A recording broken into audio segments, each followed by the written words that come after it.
In the following presentation, you will receive a crash course on the state of sex education in the United States, on the federal level, the state's level, as well as the local level here in Abington, Pennsylvania. There'll be a lot of information, so feel free to pause and replay as you see fit. There are no federal mandates or guidelines that say what should or should not be taught in schools. This leaves the decisions up to the individual states. In the United States, there are two main approaches to sex education in schools. One is abstinence-only until marriage, and the other is more comprehensive sex education. In the first option, abstinence-only until marriage, abstinence is the only option provided, and students are taught that abstinence from sex is the only morally acceptable option for youth, and the only safe and effective way to prevent unintended pregnancy and STIs. Marriage and monogamy are the ultimate moral models. In recent years, in an attempt to rebrand, some abstinence-only until marriage programs have renamed themselves sexual risk avoidance, dropping the word abstinence. In the second main option, comprehensive sex education, there are varying degrees of what can be taught. One version is called Abstinence Plus. Curriculum can vary but goes beyond teaching abstinence only. It will still stress abstinence, but it will also include instruction on other contraceptive methods, as well as STD/STI prevention. The next version is what is considered truly comprehensive sex education. According to the Guttmacher Institute, a leading research and policy organization committed to advancing sexual and reproductive health and rights worldwide, comprehensive sex education includes the following 7 components: gender, sexual and reproductive health and HIV, sexual rights and sexual citizenship, pleasure, violence, diversity, and relationships. Before I tell you a little bit more about each of these curriculums and what they can contain, I'd like to tell you about the federal funding for these programs. In the United States, the only form of sexual education to receive any type of federal funding is abstinence-only until marriage programs. Since 1981, there have been 5 such programs to receive a combined funding of $2.2 billion. Today, 2 of these programs still exist, and they send a combined $100 million plus annually to over 45 states. The 2 remaining funding streams for abstinence-only education are Sexual Risk Avoidance Education Program, or SRAE, which gives about $35 million annually, and Title V, which averages about $75 million per year, and in fiscal year 2021, they gave $53.5 million. The Pennsylvania Department of Health applied for and received a combined $2.3 million from Title V in 2020 and 2021, although none of this funding went to Montgomery County. Comprehensive sex education, on the other hand, has never received any federal funding. Until May of this year, in 2021, when Democrats in the House and Senate introduced the Real Education and Access for Healthy Youth Act, the REA Act. If this goes through, it would provide 5 years in competitive grants to the tune of $500 million for schools who follow their guidelines for comprehensive sex ed. Now that we understand the funding sources for sex education curriculum in this country, I'd like to break things down a little bit further. On this side, you'll see information for Title V SRAE, which is the funding that the Pennsylvania Department of Health received funds from. These are the 6 topics that their curriculum must contain. Take a moment to read through this and familiarize yourself with some of the information. Feel free to pause the video. Here we will take a look at what the curriculum must contain for SRAE funding.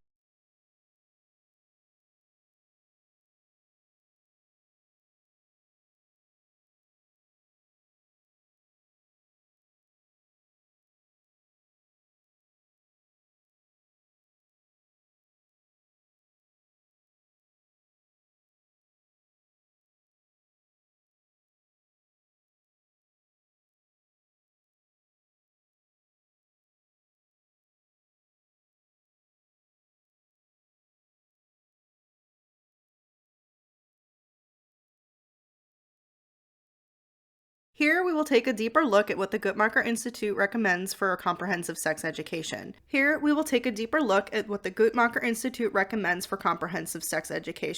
The 7 components are detailed here. 1. Gender. The difference between sex and gender, the exploration of masculine and feminine roles and expectations, as well as equality. 2. Sexual and reproductive health and HIV. Contraception options and usage, sexuality and lifestyle, STD/STI, testing, care, and support, safe versus illegal abortion, puberty, menopause, pregnancy, virginity, abstinence, faithfulness, sexual response, and respect for the body. 3. Sexual rights and sexual citizenship, social, cultural, and ethical barriers to sexual and reproductive health, national and international laws and policies, advocacy, access to available services and resources, choice and consent, the right to freely express and explore one's sexuality in a safe, healthy, and pleasurable way. 4. Pleasure. Having a positive approach to young people's sexuality, sex should be enjoyable and consensual. Masturbation, love and lust, sex as more than just intercourse, and sexual diversity. 5. Violence. The various types and how they manifest, gender-based violence, support options, power and gender, myths, dynamics of victims and abusers, and prevention. 6. Diversity. Having a positive view of diversity for faith, culture, ethnicity, ability, sexual orientation, socioeconomic, and HIV status. Recognizing discrimination and moving beyond just tolerance. 7. Relationships. That there are different types, familial, friends, sexual, and romantic. That relationships are constantly changing. Emotions. Intimacy, both physical and emotional. Recognizing healthy versus unhealthy or coercive relationships. Peer pressure, trust, honesty, and that love and sex are not the same thing. Next, we'll take a little look at what the research says. Mary Ott and John Santelli find in their 2007 research, Abstinence and Abstinence-Only Education, that abstinence-only programs have shown to contain scientifically inaccurate information and to distort facts about condom efficacy. Catherine Stranger Hall and David Hall, in their study, Abstinence-Only Education and Teen Pregnancy Rates, Why We Need Comprehensive Sex Education in the U.S., find that it is clear that abstinence-based educations were ineffective at preventing pregnancy and may actually be contributing to high rates of teenage pregnancy in the U.S. They also find that the more strongly abstinence is emphasized in state laws and policies, the higher the average teenage pregnancy and birth rate. Their findings are fairly simple. There is a direct correlation between a decrease in teenage pregnancy when teenagers are given a more comprehensive education on their options in reproductive health, and an increase when this information is withheld, and that federal funding for these programs would do much better when implementing programs that empower and inform with medical accuracy. Since lack of a federal mandate or any laws leaves the decision for sex ed curriculums up to the states, let's take a look at some quick profiles. According to the Sex Ed State Law and Policy Chart data released in August of 2021 by SIECUS, Sex Ed for Social Change, only 33 states plus DC mandate that sex education be taught in schools at all. 8 states explicitly require instruction that discriminates against LGBTQ+ people. 10 states provide instruction that affirms sexual orientation and identity of LGBTQ+ and their health. 13 states do not require that sex ed instruction be age-appropriate, medically accurate, culturally responsive, or evidence-based or evidence-informed. Even though many states are teaching more comprehensive information, 34 of them require that abstinence only must be stressed in the curriculum. Each year, the Guttmacher Institute releases their sex ed state law and policy charts. The one we see here is from 2017 and has been formed into a visual representation to show just how diverse each state's sex education curriculum is. The diagram is quite small, so I do encourage everyone to take a look at the larger size to see all of the individual information you can access on here. Now that we've seen how diverse the sex educations can be across the states in the United States, let's take a look at Pennsylvania. Here we see a chart from the Sex Ed State Law and Policy Chart that SIECUS has provided for August of 2021. Here we see that in Pennsylvania, the only state mandate is that HIV/STD education be taught, and that some healthy relationship content is mandated, and that HIV education should be age appropriate. Next we see if sex education or HIV/STI instruction is provided, then it must stress abstinence as far as HIV is concerned. If healthy relationship instruction is provided, which we see that some healthy relationship content is mandated, that Pennsylvania does not have to follow any following rules. It does not have to include teacher training requirement. It does not have to teach about communication skills, decision-making skills, violence prevention, or consent. If sex education, HIV/STI instruction, or healthy relationship instruction is provided, then it must provide parent/guardian notification. Pennsylvania does provide an opt-out option for HIV instruction, and it must make materials available for HIV instruction. I've inserted this next slide because it is important to note that some states do have an opt-out program. So regardless of what curriculum they decide to teach in the school, so if those states have an opt-out program, it's worth looking into what the rules actually are. In Pennsylvania, according to Pennsylvania Code on HIV/AIDS and other life-threatening and communicable diseases, we start to see some more information come to light. Educational materials and instruction shall be determined by the local school district and be appropriate to the age group being taught. We see that programs discussing transmission through sexual activity must stress that abstinence from sexual activity is the only completely reliable means of preventing sexual transmission. We also see that a school entity shall excuse a pupil from HIV/AIDS instruction when the instruction conflicts with the religious beliefs or principles of the pupil or parent or guardian of the pupil, and when excusal is requested in writing. It also says that a school district shall publicize that detailed curriculum outlines and curricular materials used in conjunction with the instruction are available to parents and guardians during normal school hours or at teacher-parent conferences. Curricular materials, if practical, shall be made available by the school entity for home instructional use by parent or guardian. So now we've come to the part where we find out what exactly is taught in Abington schools. In my research, I found some information, but it was far from comprehensive in what I found and also the contents.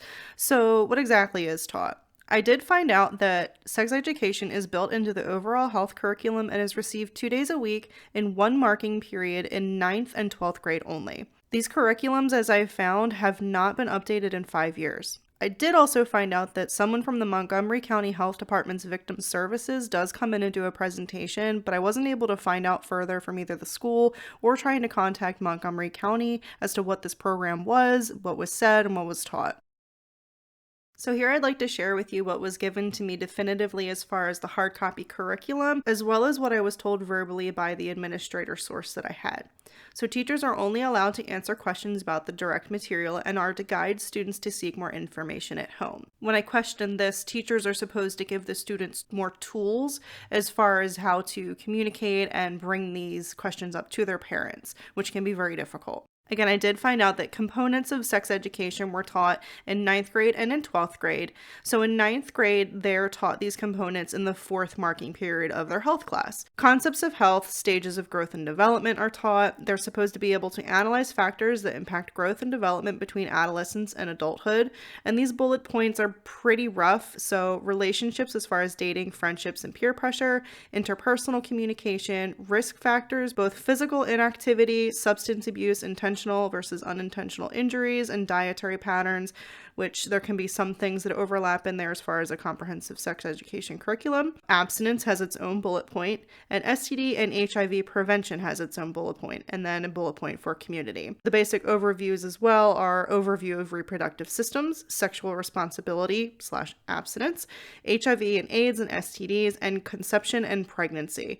That is all that's in the curriculum. For the 12th grade, they receive this education in their 3rd marking period. Concepts of health, stages of growth and development again. They're supposed to be able to evaluate factors that impact growth and development during adulthood and late adulthood. Communicable and non-communicable disease, health status, relationships, marriage, divorce, and loss. Anatomy and physiology of the reproductive system, conception, pregnancy, and childbirth, methods of birth control / disease prevention, sexually transmitted diseases, HIV/AIDS, decisions relating to sexuality, and sexual assault / date rape. As far as hard copy curriculum, this is all I was able to get my hands on. I was told that there is a manual or book, but that it was quite dated and that the teachers have supplemental material. However, I was not given access to that. I did try to receive this material, but I have not received response yet. So as we saw in one of the other slides, the code in Pennsylvania says that parents are supposed to be given the curriculum. I was given this outline, but it is very broad. And when I tried to get more information as to what exactly is taught as far as contraception, is abortion talked about, what is the status of gender and sexuality education in the school, and inclusion, I did find things a little bit lacking. The last little bit of information I was able to find in my research was what Pennsylvania's Department of Education actually says needs to be taught in the state. As you can see, this document is from July 18th of 2002, and this is copy and paste what is in the Abington curriculum that I received. So it leaves a lot of questions and a lot of clarity to be gained on what is actually being taught. It appears that the guidelines that Abington is working off of are nearly 20 years old, and the curriculum itself seems to have not been updated in 5 years. What we did find out is that indeed in the state of Pennsylvania, abstinence must be stressed, and that is included in the Abington curriculum. I've been told that even the material from an administrator's standpoint is outdated. It was also not easy to obtain limited content that I was able to receive, and there's a lot of information that is still lacking. We really don't know what's being explained as far as relationships and what's being talked about. We really also don't know what's being talked about as far as sex and gender and sexuality. We don't know what's being taught about diversity and inclusion. We don't know if abortion is talked about at all as far as a medical procedure, illegal, legal, all of the issues that are currently going on in this country as far as debating policy, legality, and morality around the topic. We also don't see any information as far as teacher training. Health is a very broad subject, and as far as sex education is concerned, it goes far beyond just sex. A comprehensive sexual education curriculum could take up an entire full course. So does it make sense that teachers should have extra training in order to be able to teach this particular curriculum? We also see that this curriculum limits any type of discussion on pleasure, and as adults, most of us have probably already engaged in some sort of sexual activity, and we can probably all say that there's a lot of pleasure in it, and there can be. And in fact, the things that aren't pleasurable are probably based around a lot of the tools and skills that we didn't learn as far as how to communicate our desires and how to figure out what we even want, and how to protect ourselves and make safe choices for our bodies and our hearts. And those are all things that we learn at a young age in the time right after we start engaging in sexual activity. So it does indeed seem that the curriculum at Abington is limited. I leave it up to you to decide where the curriculum actually falls in the line versus abstinence-only until marriage and fully comprehensive. I've provided links to all of the curriculum, guidelines, funding. All of the information is readily available for you, as well as you can always rewatch this video to access the information. Feel free to compare and contrast and make your own assumptions on where the curriculum lies. A few things that are very clear, though, are that it can definitely use some updating, as well as being more readily available. It shouldn't have taken me 3 weeks to acquire just this limited amount of information. So I definitely think that that's one thing that we can start off by improving, and that's getting a more thorough curriculum readily available to all parents so we can all make informed decisions on what our children are learning. In a perfect world, we would learn all of these things from our parents and our guardians, but most adults don't even have the skill sets and tools to have successful, safe relationships with themselves and others and how to maneuver and navigate the world. And that's because they didn't learn in school or from their parents. It's always been taboo or very uncomfortable, and that's totally understandable. It's also understandable that the school wants to take a more conservative approach, but it doesn't help anyone, least of all our children. And it is uncomfortable, or can be uncomfortable, to talk to our kids about these types of topics. But by not doing so ourselves or supporting and allowing the school to teach a comprehensive sexual education to our students, we're only allowing this problem to continue to the detriment of our kids and our community. If we can prepare students at a younger age and give them the tools and skills to thrive and to thrive safely, we're only going to empower them to make informed decisions for their lives with all of the material, all of the information that's also medically accurate. And even if you yourself are teaching your children these valuable tools and skill sets at home, it's important to consider what their peers are learning, the people that they'll have future relationships with, either sexually, romantically, emotionally, or who their coworkers will be. Learning valuable communication skills, skills of consent, skills of inclusion, and being culturally aware. These are all valuable life skills in general. So in conclusion, my goal has been to inform and educate parents on these topics because in all of my research, it seems to be that there is a lot of support for comprehensive sex education across political barriers, religious barriers, ethical barriers, and the overwhelming support really makes me think that the breakdown is just parents being aware of what's being taught in the school, and the fact that there is no federal mandate, and that your local school district gets to decide what your kids learn in school. We have a say, and hopefully by doing this survey and creating an advocacy group where we can all connect, I hope that I can bring our voices to Abington and we can create the curriculum that we all feel most comfortable with. And part of that is ensuring that there is an in-depth overview for the parents to access on what the curriculum is so they can see exactly what their students are going to be learning and having it readily available. Anyone who feels this curriculum extends beyond their religious beliefs or moral beliefs, they can opt their children out, and I hope that they continue to at least give them an education at home that they feel comfortable with. And if you're interested in these topics, I really hope that you will join me in advocating for better sex education in Abington. And hopefully, if this new REA Act goes through, there'll be a lot of funding so our teachers can get better education and we can feel confident that the teachers are allowed to answer questions and they can answer them to the best of their knowledge in an age-appropriate and medically accurate way. And that we can come closer and feel more comfortable to speak to our own kids. And I want to give my community these tools and skill sets to be able to bridge that gap. I hope this was informative, and I really hope you'll join me on this mission. As you can see, there are a ton of references and links. There was a lot of information in this video. I don't expect you to take my word for it. Please check out the links, check out the visuals. There is so much good information out there. Links for everything are in the video description, and you can meet me in the social group should you choose. Thank you so much.